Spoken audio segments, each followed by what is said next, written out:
All right, so here recently, all over TikTok and most of social media, when you type in Harley, people are talking about how Harley is going woke and people are selling their motorcycles because of the CEO's actions and things he's doing. Well, I just bought my Harley and I could tell you right away that I experienced none of that when I went to buy it, and how I've experienced it with both at the dealership and local Harley owners. Like, that could be farthest from the truth. And really, that's where it counts. So first off, I'm not gonna sell my Harley, because that's the same thing as saying like, oh my gosh, I don't like who's running this country, so I'm gonna sell my house and leave. Like, I love this country, right? And I love my Harley. So I started to do some research and figure out why people are complaining about like the CEO. And in reality, I'm not making excuses for him, because he's a CEO and he's making big bank and he's doing what he's doing.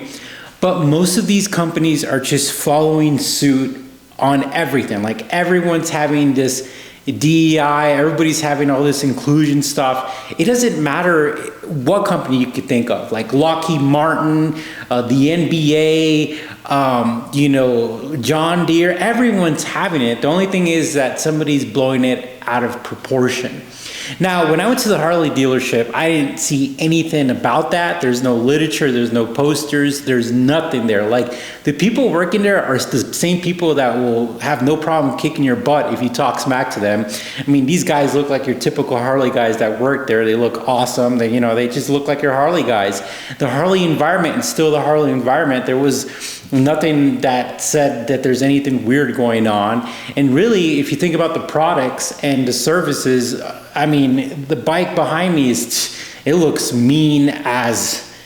looks amazing. I mean, when you look at it, I don't see anything that could resemble woke or anything like that. So really, I think when we look at companies, I just think that sometimes somebody might get a hold of a memo, or somebody might get a hold of something and blow it out of proportion. Now, that being said, if Harley starts having commercials that are kind of, a little bit, or starts having a little bit of ads, and their products start kind of deviating from their actual base of the people who buy it, then yeah, I think people would be angry. But none of that's happening.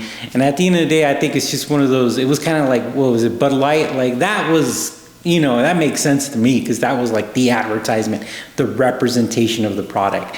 There's nothing like that. And again, I've gone to the Harley dealership multiple times, and everyone there is rough and tough and awesome, and your typical Harley experience.